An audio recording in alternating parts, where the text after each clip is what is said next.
જાફરાબાદ તાલુકાની ટીંબી ગામમાં રૂપેણી નદીના પૂર આવ્યા છે। ટીંબી ગામના કોસવે પર જળબંબાકારની સ્થિતિ છે।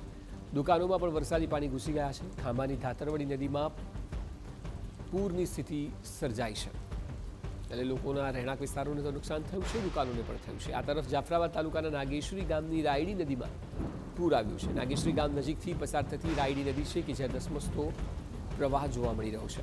નીચાણવાળા વિસ્તારમાં પાણી ચોક્કસ ભરાયા છે અને આ સ્થિતિ સૌરાષ્ટ્રમાં મુખ્યત્વે બે જિલ્લાઓની છે, એક તો અમરેલી અને ગીર સોમનાથ। ગીર સોમનાથ પણ આપણે બતાવીશું, પરંતુ હાલ અમરેલી કે જ્યાં જાફરાબાદ હોય, ધારી હોય, અલગ અલગ જગ્યાઓ પર એક સમાન દ્રશ્યો જોવા મળી રહ્યા છે, કારણ કે સાર્વત્રિક વરસાદ છે। લોકોના ઘરોમાં પાણી તો ઠીક છે, પરંતુ દુકાનોમાં પણ પાણી ઘૂસી ગયા છે, એટલે ઘરવખરીને જેટલું નુકસાન થાય એટલું જ વેપાર ધંધાને પણ નુકસાન થતું હોય છે, અને એ બેવડો માર કહી શકાય।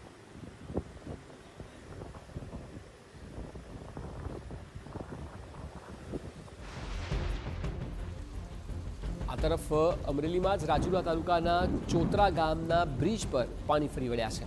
ચોતરા ગામની રાયડી નદીમાં ધસમસતો આ પ્રવાહ છે। ચોતરા ગામ સંપર્ક વિહોણું બન્યું છે, અવરજવરનો માર્ગ પણ બંધ થયો છે, એટલે મુશ્કેલી ખાસ સર્જાઈ છે।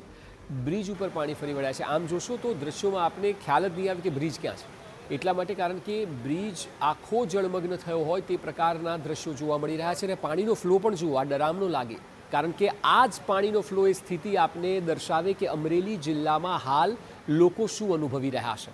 સૌથી વધુ પ્રભાવિત થતો આ જિલ્લો છે। છેલ્લા 24 કલાકમાં અહીં 10.79થી લઈને 4.26 ઇંચ સુધીનો વરસાદ અલગ અલગ વિસ્તારમાં રેન્જ જોવા મળી છે, અને એ પણ ખૂબ મોટો કહી શકાય, એટલા માટે કારણ કે હાલ અન્ય જિલ્લાઓમાં જેટલો વરસાદ નથી તેનાથી બમણો અને એનાથી પણ વધુ અમરેલીમાં જોવા મળી રહ્યો છે, અને એટલા માટે નીચાણવાળા વિસ્તારોને રેસ્ક્યુ કરાય છે। અત્યારે આપ જુઓ કે બ્રિજ જ જળમગ્ન થઈ ગયો છે, એટલે એક ગામથી બીજા ગામના સંપર્ક કપાવવાની શક્યતાઓ આ પ્રકારના વરસાદમાં રહેતી હોય છે।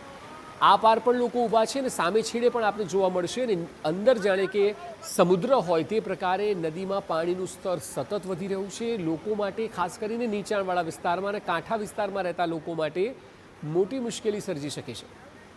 ચોતરા ગામ આ સ્થિતિને લીધે સંપર્ક વિહોણું થયું છે, એટલે ગામમાં પણ અનેક લોકો ફસાયા હશે, અને તે લોકોને બચાવવા એ મોટો ટાસ્ક રહેશે।